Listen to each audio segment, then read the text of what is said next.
Durante 2012, los 20 alcaldes locales de Bogotá firmaron 3.888 contratos que representaron para la ciudad una inversión de más de 426.000 millones de pesos. De estos, el 73%, 312.000 millones, fueron contrataciones directas. Bienvenidos a Misión Transparencia, el programa de la Secretaría de Transparencia de la Presidencia de la República. Esto les hemos preparado para hoy. Contratación directa en Bogotá, bajo la lupa de la Secretaría de Transparencia. Las facilidades de la contratación directa puede estar beneficiando intereses particulares. Descúbralo en blanco y negro. ¿Por qué el acueducto Anapoima-La Mesa en Cundinamarca, después de 7 años, aún no está en funcionamiento? Elefantes blancos. En Así Sí, 5 entidades públicas nos cuentan sus estrategias en buenas prácticas en defensa de lo público. Secretaría de Transparencia lidera nuevo cuerpo élite para perseguir a los corruptos. Durante 2012, el mecanismo más empleado para la contratación pública fue la contratación directa, modalidad que para la Secretaría de Transparencia de la Presidencia de la República puede prestarse para el direccionamiento de recursos, el beneficio de intereses particulares y el pago de favores políticos.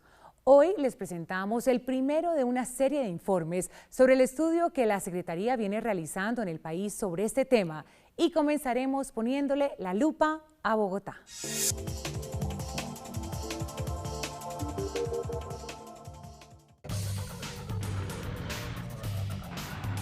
De los 426.000 millones de pesos invertidos en contratación de los recursos de los fondos de desarrollo local en Bogotá en 2012, 312.000 fueron destinados a contratación directa, es decir, el 73% de los recursos. Y es que esta modalidad es la más utilizada por las alcaldías locales para contratar, seguida por las licitaciones públicas con un 28% y la selección abreviada con el 6%. El 2012 fue un año bastante irregular en materia de contratación en el distrito, porque fue el primer año de entrada en vigencia del Plan de Desarrollo Distrital. Alcaldías locales como Rafael Uribe, La Candelaria, Teusaquillo y Engativá mostraron el mayor porcentaje en contratación directa. La situación en la Alcaldía Mayor no es diferente. De los 43.036 contratos firmados en 2012 por más de 3.430 millones de pesos, el 94% corresponde a contratación directa, el 3.4% a selección abreviada y el 1% a licitación pública. En esta modalidad de contratación, las entidades públicas hacen convenios interadministrativos con otras entidades privadas sin ánimo de lucro. Estas últimas están particularmente bajo la lupa de la Secretaría de Transparencia porque es la modalidad más utilizada por las alcaldías locales. Para la Secretaría, este mecanismo de contratación deja serias dudas sobre la objetividad de cómo son elegidos los contratistas porque, entre otros, no hay claridad en los criterios de selección. Y es que solo en 2012, las 20 localidades de Bogotá firmaron 653 convenios de asociación por 118.000 millones de pesos con fundaciones, corporaciones, asociaciones, cajas de compensación, juntas de acción comunal y universidades.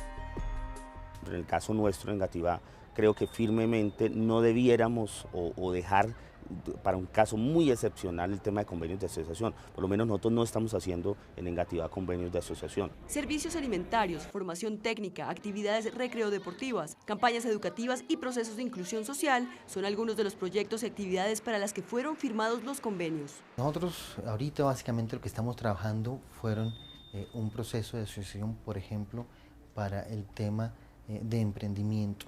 De trabajo con la comunidad que necesita cierta cercanía, que necesita el conocimiento del terreno, el tema cultural es uno de los temas principales. Para la Secretaría de Transparencia también llama la atención que la información contractual suministrada por las alcaldías locales no coincide con la que publican en el Sistema Electrónico de Contratación Pública, SECOP.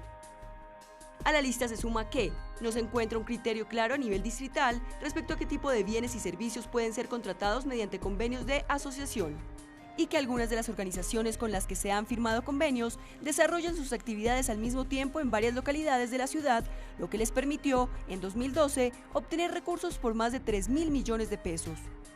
Se nos olvida decir con frecuencia una cosa en Colombia, y es, aquí hay unos carteles de la contratación a lo largo y ancho del país. Aquí hay unas mafias de la contratación, que son una simbiosis entre una parte de la clase política y una parte de los contratistas. Que no exista claridad sobre el régimen que debe aplicarse para seleccionar los interventores de los convenios de asociación es otro punto sin resolver. Por eso la Secretaría de Transparencia de la Presidencia de la República, junto con la Agencia Nacional para la Contratación Pública, trabajan en el establecimiento de límites y criterios claros para la firma de convenios con organizaciones sin ánimo de lucro y así poder evitar que se convierta en un mecanismo para eludir las disposiciones del régimen de contratación del país.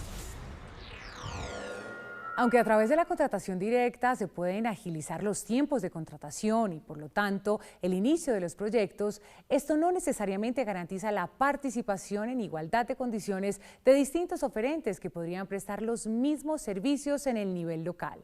De eso hablaremos en un momento, cuando regresemos a Misión Transparencia.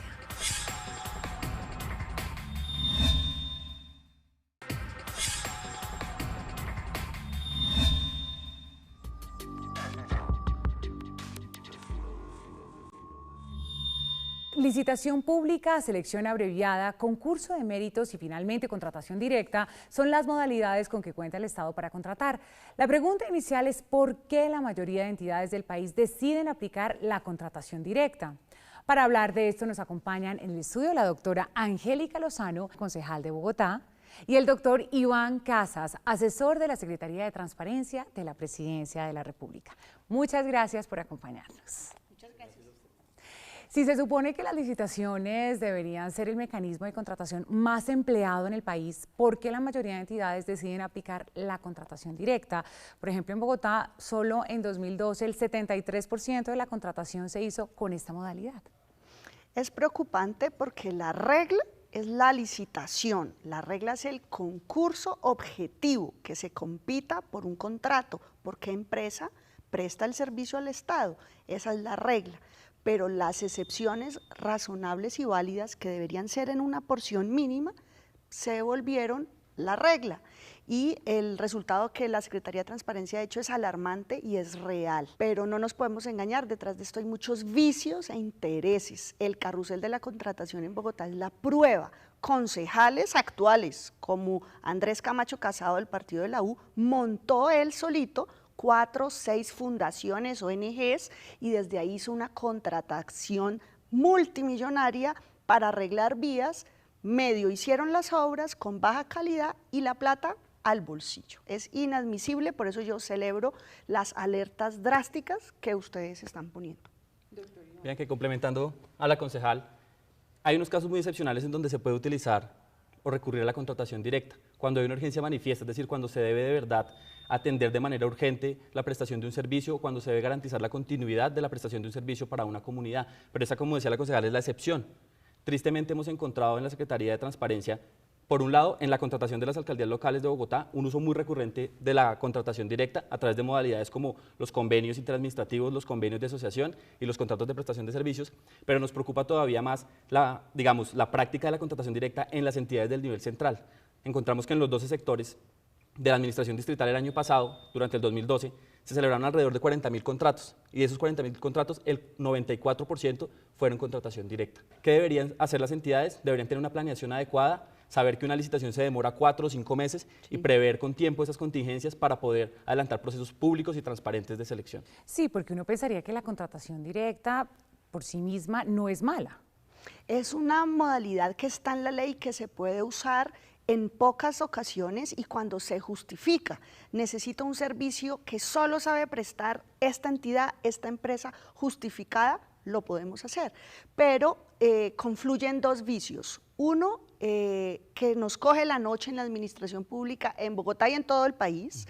El año fiscal va de enero a diciembre. Se llegó a octubre, agosto, si la licitación no va andando, esa plática va a quedarse sin comprometer ese año o va para el año entrante. Entonces, venga, pues hagamos aquí un convenio rápido, a la ligera, empieza la improvisación, los sobrecostos y se da lugar a la corrupción.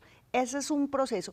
Y el otro sí es para favorecer amigos, para que la plata le llegue a no sé quién que luego le financie la campaña. Pero esa es plata pública, suya, por eso se necesita controles eficientes y estar encima de los alcaldes. Pues en el informe se evidenció también que las cifras contractuales suministradas por las alcaldías locales de Bogotá sobre el número de convenios de asociación no coincide con la información publicada por estas entidades precisamente en el Sistema Electrónico de Contratación Pública. Faltaban muchos por registrar. ¿Quién vigila esto? ¿Por qué no se reportan estas cifras? Doctor Iván. Perfecto. Evidentemente todo proceso de contratación en Colombia, tanto de las entidades nacionales como, digamos, las de las entidades territoriales, deben ser publicados en el sistema de contratación pública que maneja la Agencia Nacional de Contratación, Colombia Compra Eficiente. Hemos encontrado, y encontramos en el caso particular de los convenios de asociación, que muchos de ellos no se publicaban, a pesar de que la misma Agencia Nacional de Contratación ha generado alertas sobre este particular y ha advertido a los gerentes y directores de las entidades que todo proceso debe publicarse. Y ahí yo quiero complementar algo. Tenemos ahora tantos sistemas, pero casualmente no coordinan, no dialogan, no se lee uno y otro, y tiene que ser un funcionario público dedicado medio a entender la cosa. No, necesitamos que esos sistemas los entienda mi mamá. Si mi abuelo, un señor bachiller de 70 años, no puede entender ese sistema, no sirve, porque está hecho para dejar a los ciudadanos enredados y no informados. Quiero señalar un punto importante. Viene ya, está próxima a sancionarse la Ley de Acceso a la Información Pública. Todas las entidades públicas deben publicar toda su información, las hojas de vida de sus funcionarios, la información sobre contratación, lo que están haciendo, sus planes de compra, sus planes de acción, su informe de gestión. Eso es un tema cultural también en el que se tiene que trabajar muy fuertemente, pero yo creo que digamos que vamos por el camino adecuado. En nuestro programa anterior hablábamos de cómo algunas empresas que participaban en las licitaciones estaban monopolizando el mercado. En ese sentido, en Bogotá, la Secretaría encontró organizaciones que desarrollan sus actividades en varias localidades y que a través de la figura de los convenios de asociación lograron concentrar una importante cantidad de recursos durante el año 2012. ¿Podríamos estar ante una posible monopolización? Creemos que sí. Creemos que, como señalaba la concejal, las redes, digamos, las bases de ese carrusel de la contratación siguen vigentes en Bogotá y siguen operando. Encontrábamos, por ejemplo, que en las alcaldías locales se suscribieron alrededor de 653 convenios, 654 convenios, y de esos convenios encontramos corporaciones y fundaciones que tenían 10, 15 convenios en distintas localidades y que a través de esa figura contrataron recursos por encima de los 3.000, 3.500 millones de pesos. Y que saben hacer de todo. Yo quiero resaltar también las dificultades desde el lado del Estado. En el cartel de la contratación, una empresa del senador Torrado, del partido de la U, actual, con hermano concejal, miles y miles de millones. Esa empresa, usted lo sabe, hoy puede presentarse a cualquier licitación del país, porque no está sancionada, no está bloqueada, entonces viene una lectura política. Petro criticó que contrataran con esa empresa, pero le sigue dando contratos. No es que se le siga dando, si esa empresa se presenta a una licitación, usted no la puede descartar, no, es de los Torrado Fuchi. Entonces aquí hay un cuello de botella legal también institucional que desde el nivel nacional se necesita un apoyo. Pues una de las grandes críticas precisamente a los mecanismos de contratación pública diferentes a la contratación directa es que los procesos son muy largos y de una u otra manera la contratación directa ayuda a agilizar los procesos. ¿Cómo se encuentra un punto intermedio quizás de pronto con las interventorías o qué consideran ustedes? Yo creo que cuando hay una correcta planeación en una entidad pública se pueden hacer procesos públicos, concursos de mérito, selección abreviada, procesos de mínima cuantía, incluso que es un proceso también que establece el Estatuto de Corrupción y por supuesto licitaciones con el tiempo suficiente para contratar los bienes y servicios que requiere la entidad. Lo que pasa es que realmente en la mayoría de los casos no es por desconocimiento o no es por problemas de improvisación o de tiempo, es porque hay una intención real de verdad demorar los procesos para acudir a la contratación directa. Nosotros encontramos que los convenios que se firmaron el año pasado, la gran mayoría se firmaron en los últimos 3 meses del año, cuando ya se puede utilizar la excusa de que no se necesita, de que no se puede hacer un proceso de licitación pública y que la única modalidad para ejecutar el presupuesto es el convenio. Pero precisamente, doctora Angélica, yo quiero complementar, es cierto, si un funcionario público tiene la intención de robar, se las arregla, pero tenemos que nosotros limitar las instituciones, los diseños institucionales. Una cosa es la intención, que es real, y en eso no hay que bajar la guardia y ser fulminantes, y eso solo se arregla con justicia. Y la justicia es drásticas penas de cárcel. No, aquí Hipólito Moreno desangró, robó a la ciudad, 3 años y medio de casa por cárcel, devuelve 1.000 milloncitos de pesos y el tipo nunca sabremos cuántos miles de millones se robó. Nosotros hemos pensado en la Secretaría de Transparencia en unas acciones inmediatas, digamos de corto plazo. Lo primero que queremos hacer de la mano con la Agencia Nacional de Contratación es poner límite a la figura de los convenios de asociación, para establecer de verdad los criterios de idoneidad con los que se debe comprobar que una organización sin ánimo de lucro, por ejemplo, está capacitada, tiene la capacidad financiera, técnica, la experiencia para contratar con el Estado. Bueno, muchísimas gracias por acompañarnos aquí en Misión Transparencia. Ya regresamos a Misión Transparencia.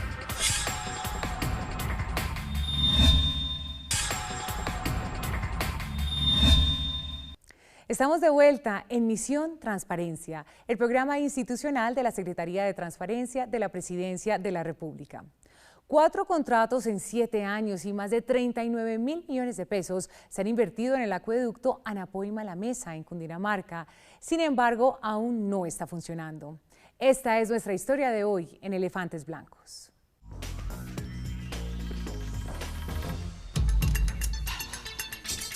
Desde 2006 inició las obras de construcción del acueducto Anapoima-La Mesa, un proyecto que llegaría a resolver los problemas de racionamiento de estos dos municipios. Sin embargo, 7 años después estas obras no se terminaron y el acueducto nunca se puso en funcionamiento. Encontramos que por la falta de planeación y haciendo una gestión ineficiente, antieconómica e ineficaz, con varios meses de suspensión de algunas de sus fases, de las inicialmente contempladas, que eran 3 fases, adicionan recursos por el 50%, estando suspendido varios meses el proyecto. ¿Pero quiénes debían construir los 52 kilómetros del acueducto que se esperaba estuviera terminado en 2008? Las primeras 2 fases del proyecto fueron adjudicadas al grupo empresarial de Los Nule y a la firma H&H. Los primeros hoy se encuentran en prisión por su participación en el carrusel de la contratación de Bogotá y la segunda se declaró en bancarrota. Ninguno de los dos terminó las obras. ¿Pero por qué? Si había un problema con el contrato, ¿la interventoría no hizo una advertencia sobre esto? La interventoría de estos recursos en su primera fase eran el mismo grupo de ellos, o sea, ellos vigilándose con ellos mismos. La tercera fase fue adjudicada al consorcio Aguas de Cundinamarca, que tampoco cumplió. Para este momento la inversión ya iba en más de 39.000 millones de pesos. Dando así el resultado del grupo auditor un posible detrimento por más de 39.000 millones de pesos. Por eso, la Secretaría de Transparencia de la Presidencia de la República prendió las alarmas sobre este caso. En su investigación encontró que en un informe del año pasado de la Contraloría de Cundinamarca se evidenciaba que al momento de la contratación de la primera fase, el departamento ni siquiera tenía garantizado que la empresa de acueducto y alcantarillado de Bogotá proveería el agua al proyecto. Estamos en una mesa de trabajo en conjunto con el distrito que se llama Mesa de Agua y Territorio para definir las condiciones de suministro de agua a la Sabana y al acueducto regional de la Mesa Anapoima. Para completar, la tubería no tiene continuidad, como en este sector ubicado entre los municipios de Madrid y Boyacá. Esto es una evidencia que la tubería, pues hay tramos instalados, pero hay tramos, digamos aquí se evidencia que no hay continuidad hidráulica. Yo por eso no le puedo poner agua desde Madrid hasta acá porque por aquí no hay continuidad y por aquí tengo que iniciar las verificaciones, el diagnóstico y hacer los ajustes que se requieran. De las 4 fases del proyecto, solo una, la más pequeña, está funcionando, la del tramo entre Anapoima y La Mesa, pero lo hace con agua del municipio de Tena. Sin embargo, es insuficiente para proveer a los 20.000 habitantes de los 2 municipios. ¿Pero qué pasa con los 38 kilómetros correspondientes a la fase 1, 2 y 3? Hemos abierto un concurso de méritos para contratar una consultoría especializada con equipos de última tecnología para mirar el estado real y las condiciones de instalación de todo el sistema. A partir de ese diagnóstico y estado real, definir las acciones para terminar la totalidad del proyecto. Para la Secretaría de Transparencia, si no se actúa con urgencia, este acueducto podría terminar siendo parte de una lista de obras millonarias donde se conjugan mala administración y corrupción. Si usted conoce alguna obra que se haya convertido en un elefante blanco, escríbanos a buzon1@presidencia.gov.co. En contraste, hoy en nuestra sección Así sí, les traemos 5 entidades que fueron destacadas por el Departamento Administrativo de la Función Pública como las que mejores prácticas tienen en defensa de lo público en nuestro país. Así sí.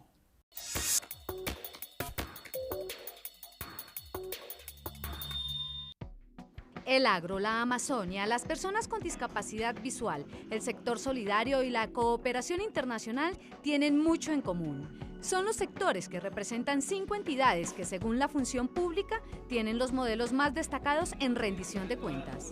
Estas 5 entidades y muchas más que están haciendo, digamos, innovaciones en este tema, lo hacen de una manera permanente, que es quizás lo que yo primero destacaría. No es un día del año en el que rindo cuentas a los ciudadanos. De una manera permanente a lo largo del año le estoy contando y estoy dialogando. Y para esto se creó el COMPES 3654, una política de rendición de cuentas de la rama ejecutiva a los ciudadanos que insta a las entidades a informar constantemente sobre su gestión. Pero si a mí me preguntaran en qué se resume el COMPES, es consolidar esa política de gobierno de rendirle cuentas a los ciudadanos, ese deber que tenemos todos. El nuevo modelo de rendición de cuentas fortalece a las entidades a través de la información, el diálogo y los incentivos hacia la ciudadanía. Hemos visto oportunidades de acentuar, de consolidar la relación con los diferentes públicos para compartir lo que hemos venido haciendo en desarrollo de nuestro objeto misional. Nosotros pensamos que es importante identificar los productos que dan cuenta de nuestra gestión. La rendición de cuentas no debe traducirse solamente en una audiencia pública. Normalmente nosotros con nuestro lenguaje técnico dificultamos el acceso a la información a las personas. Ya estamos poniéndonos en la situación de los ciudadanos y empezando a identificar qué es lo que quieren saber ellos de las instituciones. Con una permanente rendición de cuentas se busca promover la cultura de la transparencia, brindando información comprensible, actualizada, oportuna y disponible a los colombianos que ahora pueden encontrar entidades de puertas abiertas. Lo primero que hicimos fue la creación de un grupo de transparencia, participación y servicio al ciudadano. Este grupo, encargado de estas tareas, tenía como prioridad todo lo que contempla el plan de anticorrupción y la atención al ciudadano. Así, la Agencia Presidencial de Cooperación Internacional, el Fondo para el Financiamiento del Sector Agropecuario FINAGRO, el Instituto Amazónico de Investigaciones Científicas SINCHI, el Instituto Nacional para Ciegos INSI y la Unidad Administrativa Especial de Organizaciones Solidarias trabajan de cara al país. En las próximas semanas comenzará a operar un nuevo cuerpo élite que perseguirá a los corruptos y sus fortunas, el C4. Esto es Secretaría en Acción.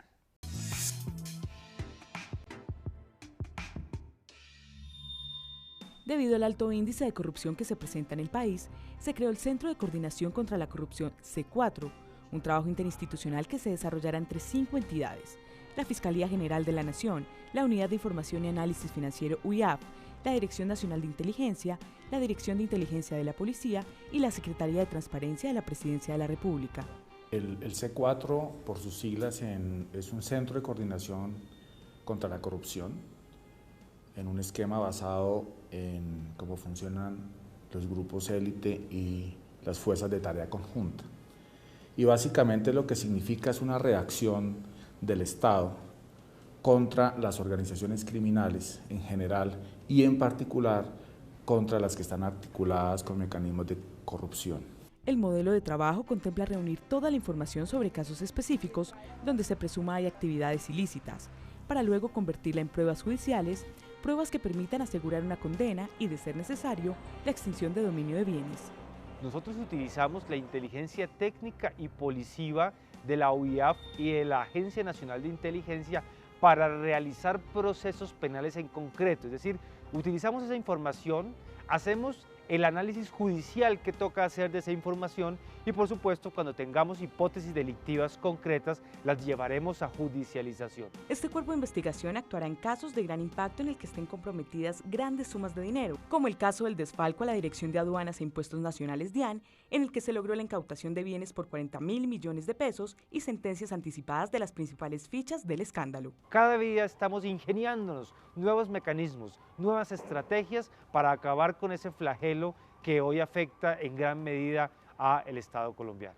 Nosotros consideramos que los delincuentes, los criminales en general están usando un mecanismo de articulación que nosotros hemos denominado convergencia criminal.